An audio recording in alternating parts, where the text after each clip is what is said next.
우리 다 함께 열왕기상 19장 4절로부터 8절까지 말씀을 한 목소리로 합독하시겠습니다. 자기 자신은 광야로 들어가 하룻길쯤 가서 한 로뎀나무 아래에 앉아서 자기가 죽기를 원하여 이르되 야훼여 넉넉하오니 지금 내 생명을 거두시옵소서. 나는 내 조상들보다 낫지 못하니이다 하고 로뎀나무 아래에 누워 자더니 천사가 그를 어루만지며 그에게 이르되 일어나서 먹으라 하는지라. 본즉 머리맡에 숯불에 구운 떡과 한 병 물이 있더라. 이에 먹고 마시고 다시 누웠더니 야훼의 천사가 또 다시 와서 어루만지며 이르되 일어나 먹으라. 내가 갈 길을 다 가지 못할까 하노라 하는지라.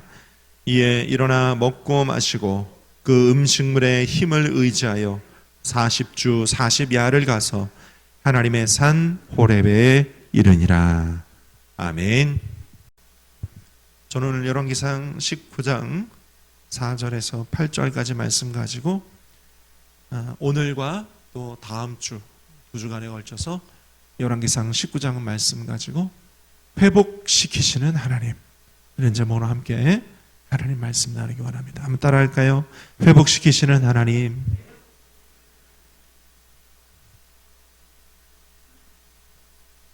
제가 얼마 전에 참 안타까운 소식을 들었습니다. 저희 선배 목회자신데 사역하시다가 받은 그 정신적인 스트레스가 너무 크셔가지고 며칠 전에 교회를 사임하셨어요. 저보다 선배이시고 그리고 정말 제가 존경하는 목사님이세요. 타 교단도 아마 대부분 그러겠지만 우리 기하성, 기독교단 하나님의 성의 우리 교단은요, 목사님 한 명이 되려면 일단은 하나님께서 먼저 그분을 부르시겠죠? 컬링이라고 주의 종으로 부르십니다. 거부할 수 없는 부르심을 주세요. 그러면 즉각 순종하시는 분도 있지만 천천히 순종하시는 분도 있어요. 그러면 천천히 순종하기까지 얼마나 많이 하나님께서 그분을 연단하실까요? 그렇죠? 연단을 받으시고 또 이제 사역에 순종하시기로, 그럼 먼저 이제 신학의 과정을 거쳐야 되잖아요. 신학교를 4년 다니셔야 되고, 또 우리 교단도 타 교단도 다 마찬가지지만 신학은 세상 학문과 달라서 학부가 4년, 그다음 다른 세상 학문은 석사, 그다음 박사잖아요. 신학은 석사가 2단계예요. 신학은 석사가 2단계고 박사. 그러니까 이 신학을 박사학위까지 받으려면 거의 10년이 걸려요. 또 목사님이 되려면 이제 신학 4년을 거치고 난 뒤에 전도사님이 되시고 전도사님 사역을 3년 이상은 하셔야 됩니다. 그리고 제가 아까 말씀드린 그 석사 과정 2단계 중에 첫 번째 단계는 기본적으로 하셔야 돼요. 그렇게 하다 보면은 우리 교단에서 목사님 한 분이 탄생하려면 10년이 걸립니다. 그 10년의 세월 동안 하나님께서 얼마나 많이 그분을 연단하시고 말씀으로 가르치시고 목회를 가르치셨을까요? 제가 알기로 그분은 목회가 20년이 넘으신 분인데 정말 신실하신 분이었거든요. 그냥 탁 봤을 때 이분은 그냥 첫인상에서 이분은 목사님 얼굴에 써있는 그런 분이세요. 저는 아니죠. 저는 아닌데 그분은 그렇게 써있으신 정말 선한 얼굴을 가지고 계시고 심성도 너무 선하신 분이신데 목회의 스트레스 때문에 며칠 전 사임을 하셨다는 이야기를 듣고 제가 참 가슴이 아팠습니다. 그 목회지의 스트레스. 또 얼마 전에는 제가 또 다른 분 이야기인데 또 다른 분은 목회의 스트레스 때문에 중병에 걸리셨어요. 중병에 걸리셔가지고 지금 투병 중이세요. 투병 중이세요. 그러니까 여러분, 만병의 근원은 스트레스입니다. 그렇죠? 우리 여기 경인성전에 여기 모든 분들은 다 스트레스에서 완전 해방되시기를 축원합니다. 아멘을 크게 하시는 거 보니까, 이럴 때 아멘을 크게 하시는 거 보니까 스트레스를 받으시나 봐. 우리 경인성전 여기 계시는 저와 여러분 모두 다 스트레스에서 완전한 자유가 있기를 축원합니다. 할렐루야. 스트레스 안 받으셔야 돼요. 스트레스 안 받으셔야 돼요. 제가 왜 설교를 시작하자마자 이렇게 어두운 이야기를 하느냐, 오늘 저 여러분이 함께 읽은 열왕기상 19장이 엘리야 이야기인데, 엘리야가 스트레스를 얼마나 받았는지 한번 따라할까요? 나만 남았거늘 하면서 하나님 앞에 나 죽여달라고, 나 사역 이제 더 이상 못하겠다고 하는 장면을 저와 여러분이 보고 있는 겁니다. 우리가 4절부터 8절까지 읽었는데 10절에 보면요, 10절 하반절에 이스라엘 자손이 주의 언약을 버리고 주의 제단을 헐며 칼로 주의 선지자들을 죽였음이오며 오직 나만 남았거늘 그들이 내 생명을 찾아 빼앗으려 하나이다. 하나님, 지금 저들이 나를 죽이려고 하고 있습니다. 그런데 나만 남았습니다. 나를 지켜줄 사람이 아무도 없습니다. 나 혼자입니다. 나 이제 곧 죽을 것 같습니다. 그 얘기하고 있는 거예요. 왜 이런 상황이 벌어졌나요? 우리가 19장 1절을 보면요, 제가 읽어드릴게요. 아합이 엘리야가 행한 모든 일과 그가 어떻게 모든 선자를 칼로 죽였는지를 이세벨에게 말하니. 저를 보세요. 아합이 누구예요? 이 당시에 이스라엘 왕이에요. 바알과 아사랴를 열심히 섬겼던, 우상 섬기던 왕이에요. 그 아합 왕이 부인이 누구라고요? 이세벨이 자기 나라에서, 이방 여인인데 자기 나라에서 바알과 아사랴 우상신을 이스라엘에 가지고 온 여인이에요. 바알과 아사랴 우상 선지자들도 데려왔어요. 그랬는데 여러분 기억하시죠? 엘리야와 바알과 아사랴 우상 선지자들이 갈멜산 중턱에서 일대 영적 전쟁 한판승을 벌이지 않았습니까? 그렇죠? 엘리야의 제단에 하늘로부터 불이 내리고 제단에 도랑까지 물을 다 핥아버려서 영적 승리를 거뒀어요. 할렐루야. 그러고 난 뒤에 바알과 아사랴 선자들을 다 기손시대가에 데리고 가 죽여라. 그래서 칼로 다 죽였습니다. 하나님은 이스라엘이 우상 섬기는 것을 너무너무 싫어하셨거든요. 처음에 이스라엘이 가나안 땅에 들어갈 때 가나안 7족속을 다 죽이라 했어요. 사람이건 짐승이건 할 것 없이 다 진멸하라. 이유가 있어요. 이스라엘이 가나안에 들어가면 거기에 있는 가나안의 이방 족속과 섞여 살면서 하나님을 배반할 것이 뻔하기 때문에 하나님은 진멸하라 하셨거든요. 그런데 이스라엘이 그렇게 하지 않았어요. 왜요? 거기 가보니까 너무 좋은 게 많거든.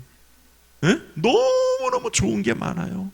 땅은 비옥하지, 먹을 게 많지, 짐승도 많지. 그러니까 그냥 다 살려두었어요. 그리고 어느새 이스라엘에 우상이 침투하기 시작했어요. 우상이 침투했어요. 한번 따라할까요? 등 따숩고 배부르면 뭐가 찾아온다? 우상이 찾아온. 누구 얘기일까요? 오늘날까지 우리 얘기예요. 하나님은 싫어하시거든요. 엘리야가요, 바알과 아사랴 우상 선지자를 죽였어요. 이 이야기를 아합 왕이 왕국에 돌아가서 자기 부인 이세벨에게 이야기를 합니다. 이세벨이 열받았어요. 2절, 이세벨이 사신을 엘리야에게 보냅니다. 이르되 내가 내일 이맘때에는 반드시 네 생명을 저 사람들 중 한 사람의 생명과 같게 하리라. 그렇게 하지 아니하면 신들이 내게 벌 위에 벌을 내림이 마땅하니라 한지라. 지금 무슨 얘기예요? 이세벨이 그 소식을 듣는 즉시로 신하 하나를 엘리야에게 보냅니다. 내일 내가 너를 죽이겠다. 여러분, 이 살해 협박이요, 얼마나 무시무시하고 스트레스를 받냐면, 제가 비슷한 거를 경험해 봤기 때문에 제가 잘 압니다. 이 살해 협박이요, 보통 스트레스가 아니에요. 게다가 보세요. 내일 그랬잖아요.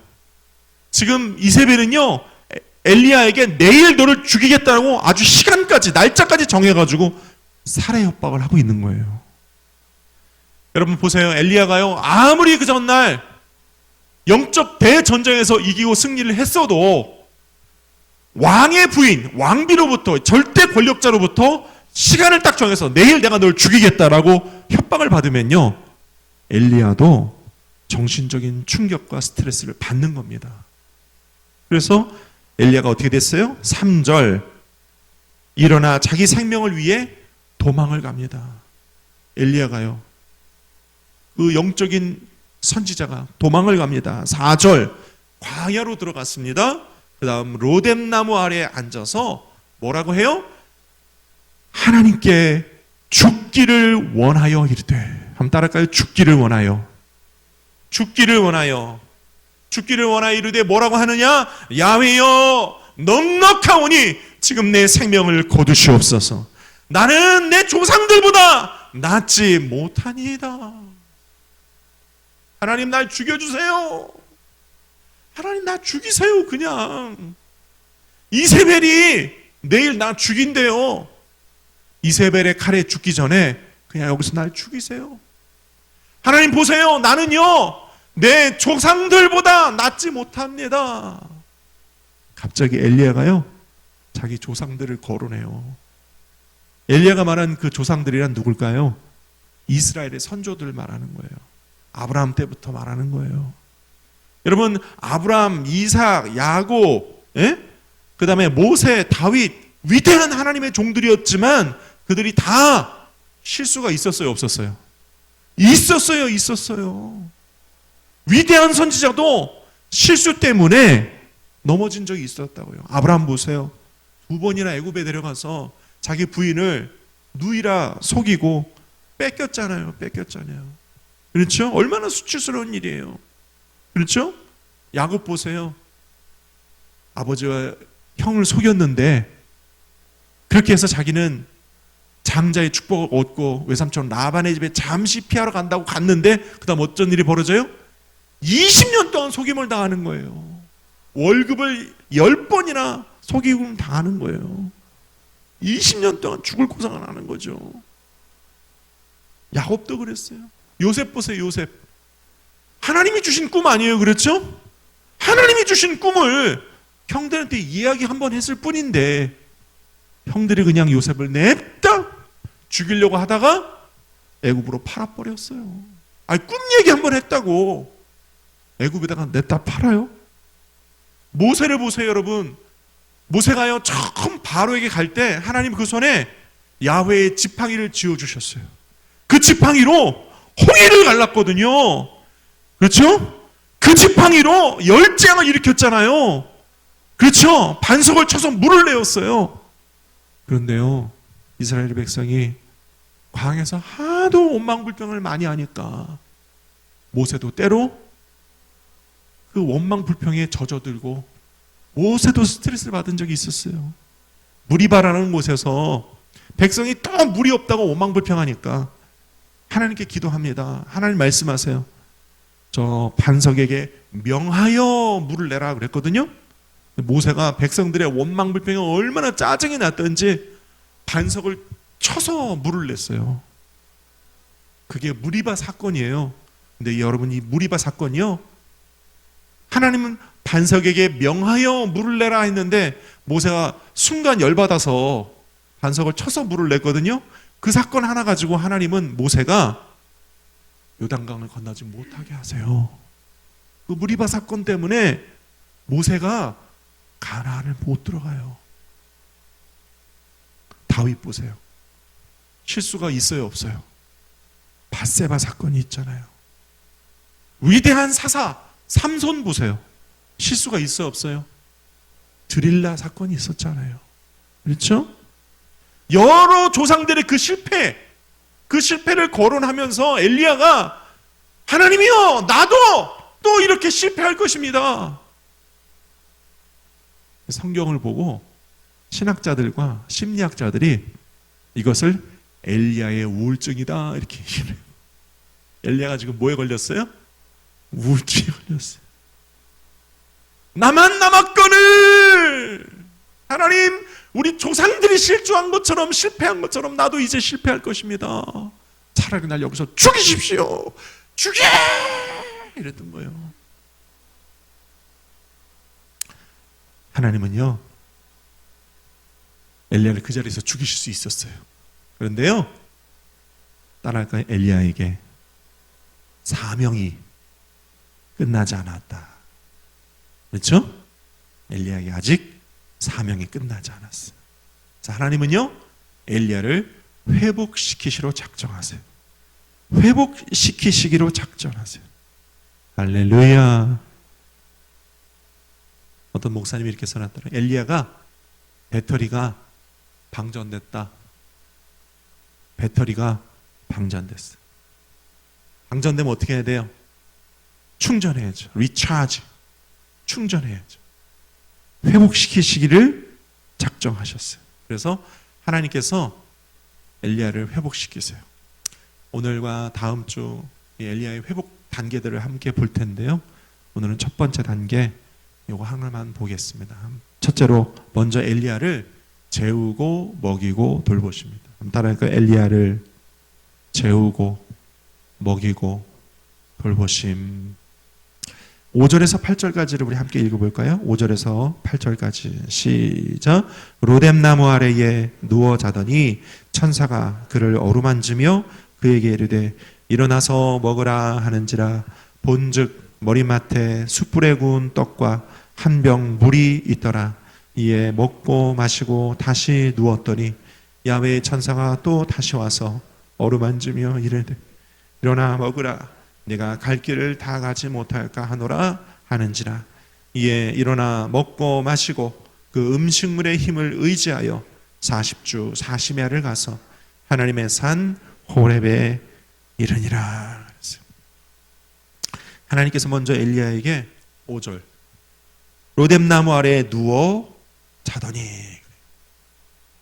하나님께서 엘리야를 먼저 재우십니다. 저를 보세요. 여러분, 이 회복 첫 단계는요 항상 잠을 좀 푹 자는 거예요. 그럼 따라할까요? 단잠은 회복의 첫 단계입니다. 여러분, 스트레스 받고 걱정 근심이 막 오면 제일 먼저 없어지는 게 뭔지 아세요? 잠이에요. 여러분 그거 아세요? 우리나라 대한민국이 OECD 국가에서 불면증 1위 국가예요. 불면증 1위 국가. OECD 1위. 아니 한국 사람들이 무슨 스트레스가 그렇게 많아서 잠을 못 자요? 근데 저를 보면 이해가 돼요. 오늘 이 자리에 계신 우리 경인성전의 모든 권속들은 다 밤마다 단잠을 주무실지어다. 단잠을 주무실지어다. 할렐루야. 그런데 로뎀나무 아래에서 단잠을 자고 있는 거예요. 그러니까 여러분 주 안에서의 쉼이 필요해요. 주 밖에서의 쉼이 아니에요.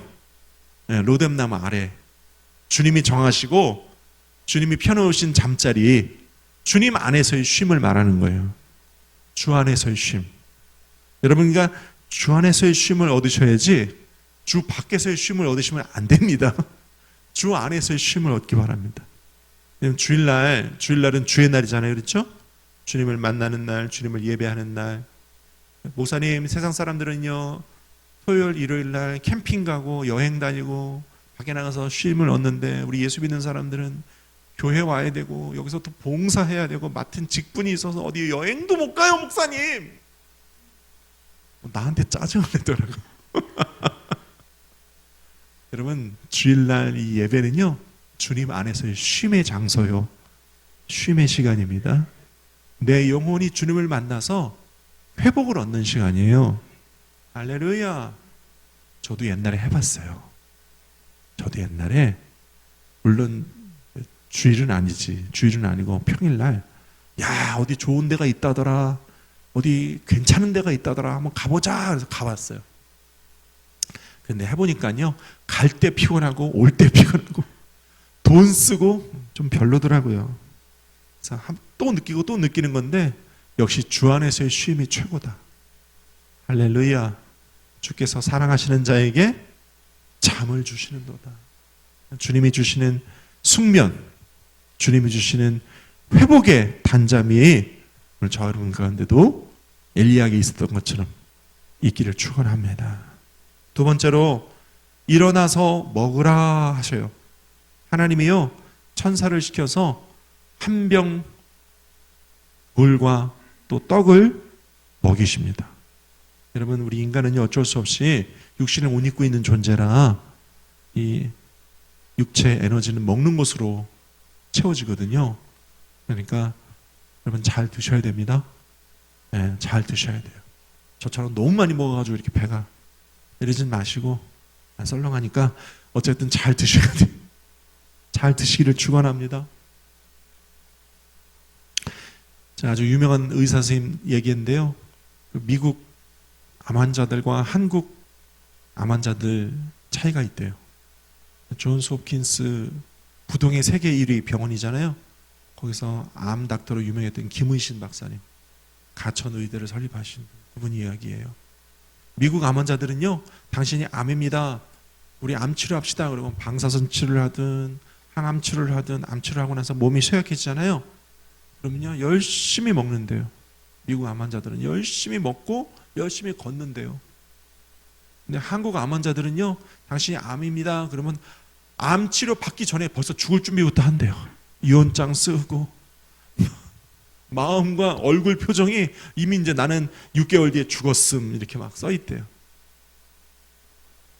여러분 하나님은요 때로 우리에게 쉼을 주시기 위해 잠시 잠깐의 병치료도 하게 하세요. 그 쉼을 통해 새롭게 되라고. 할렐루야. 그러니 하나님께서 그 쉼의 기간을 주실 때 잘 드시기 바랍니다. 식사 잘 하셔야 되고요. 한국 암 환자들에게 요즘 유행하는 그 치료가 옛날에는 항암 치료 받고 병원에 이렇게 누워 있었잖아요.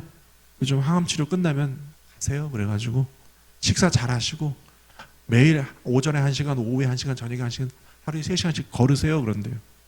왜요? 약물도 이겨야 되고 암도 이겨야 되잖아요. 잘 먹고 걷고 걸으면 소화가 되니까 배설도 잘 되고 걷고 나니까 저녁에 잠도 잘 오고. 네, 그렇게 하라는 거예요. 선배 목사님이요 이런 얘기 한 게 제 마음 가운데 옛날에 들은 얘기인데 깊이 남았어요. 우리 교단 선배 목사님인데 그분 생일이 초복쯤이 돼요. 초복이 복날. 그분이 삼계탕 엄청 좋아하시는 분이거든요. 초복이 삼계탕 먹는 날이잖아요. 어느 해에 초복이 됐는데 누구 하나 삼계탕 먹자는 사람도 없고 드시라는 분도 없고 초복을 삼계탕 한 번 먹지도 못하고 지나갔대요. 그 며칠 뒤에 자기 생일이 돼가지고 아침에 눈을 탁 떴는데 그날이 자기 생일이더라는 거예요. 갑자기 서러움이 복받치면서 울음이 왈칵 올라오더래. 내가 그렇게 좋아하는 삼계탕 초복날도 못 먹고 오늘 생일인데 오늘도 보아하니 오늘도 삼계탕도 못 먹게 생겼고 갑자기 자기 혼자 막 눈물이 쫙 흐르고 막 그랬는데 여러분 놀라지 마세요. 그날 그 목사님은 사역을 하시는데요. 신방이 3군데 잡혔거든요. 3군데 다 삼계탕에 나오더래요. 그래서 그날 아침, 점심, 저녁으로 하루 종일 삼계탕만 드셨대. 하나님 앞에 눈물 한번 찌 흘렸더니 하나님이 그냥 하루 내내 삼계탕을 주시더래. 할렐루야. 하나님은요 오늘도 우리에게 먹이시기를 원하시고 우리가 건강하기를 원하세요. 그러니 저와 여러분들이 식사 잘 하시고 잘 주무실 수 있기를 축원합니다. 또 회복의 세 번째로요, 야훼의 천사가 어루만지며 그랬어요. 5절 보니까요, 로뎀나무 아래 누워 자더니 천사가 그를 어루만지며 그랬어요. 7절에도 야훼의 천사가 또 다시 와서 어루만지며 그랬어요. 하나님께서 천사를 보내어 주셔서 엘리야를 어루만져 주신 것입니다. 여러분, 그 엘리야의 하나님은 오늘 우리 하나님이세요. 그리고 오늘도 이 자리에 와 계시고 성령으로 오셔서 우리를 어루만지기를 원하세요. 예배 가운데 말씀으로 어루만지기를 원하세요. 찬양 가운데 우리를 어루만지세요. 기도할 때 성령께서 우리 영혼을 어루만져 주세요. 그러니 이 예배가 얼마나 회복과 쉼이 있는 시간인지 몰라요. 할렐루야. 중요한 건요, 여러분, 하나님께서 오늘 이렇게 예배를 통해 말씀, 찬양, 기도로 우리를 어루만지실 때 우리는 우리의 마음의 문을 열어야 된다는 사실이에요. 여러분, 저와 여러분들의 마음의 문을 주님께로 활짝 열고 주님의 어루만지심을 느낄 수 있기를 바랍니다. 말씀과 찬양과 기도로 영혼을 어루만지시고 상한 심령을 고치시고 위로하시고 우리의 고민, 우리의 아픔들을 기도로 십자가 앞에 내려놓을 때 주님이 대신 가져가 주시고 그동안 아팠지, 힘들었지, 내가 너를 안다 하시면서 어루만지실 때 여러분, 여러분의 마음의 문을 여세요. 주님께 여러분 자신을 내어드리세요. 감추지 마세요. 뒤로 숨지 마세요. 주님께 여러분의 생각, 여러분의 마음을 아낌없이 다 내려놓으시면 주님은 어루만져 주십니다. 찬양으로 어루만져 주세요. 기도 가운데 어루만져 주세요. 말씀으로 어루만져 주세요.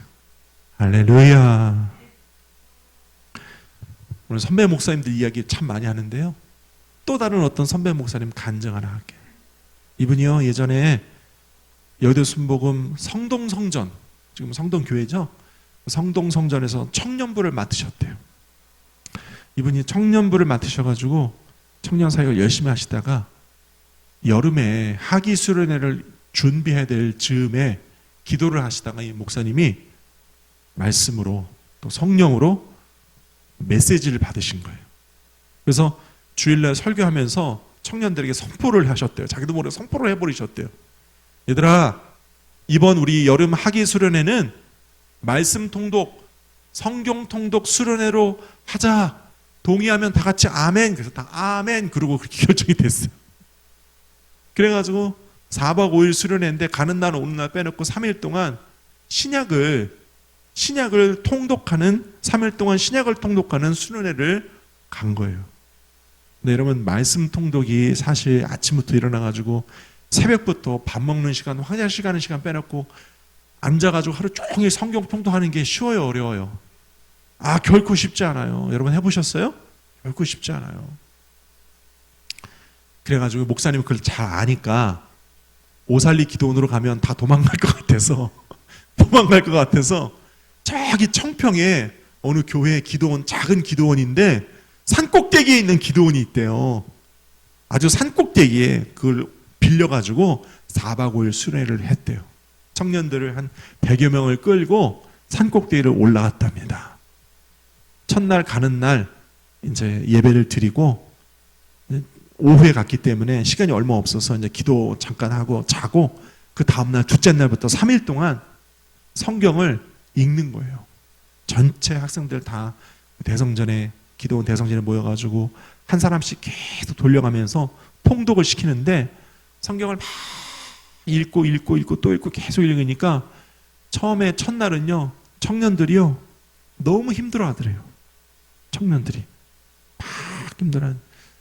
그냥 그래도 힘들어도 읽고 또 읽더래요.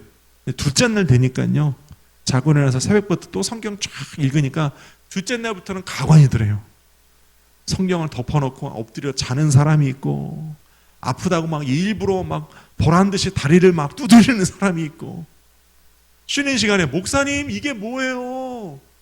아니 우리는 재밌고 즐겁고 막 그런 수련회를 기대하고 왔는데 하루 종일 성경만 읽으니 너무 재미없어요. 목사님 이게 뭐예요? 그리고 막 원망불평하는 친구도 있고 그러더래요. 근데요, 둘째 날 오후가 되고 저녁쯤 되니까 청년들이 누가 뭐라고 하지 않았는데 한 사람 한 사람씩 성경 통독하는데 무릎 꿇는 사람이 생기더래요. 그리고 한두 명이 훌쩍훌쩍 하더래요. 성경 읽으면서 훌쩍훌쩍 하더래요. 셋째 날이 됐어요.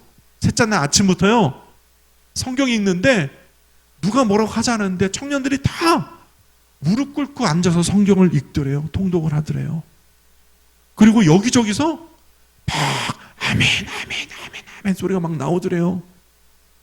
그리고 여기저기서 막 울더래요. 성경 읽는데. 어떤 상황이에요? 주님이 말씀으로 청년들의 마음을 만지고 계세요. 말씀으로 청년들의 마음을 막 어루만지고 계시는 거예요.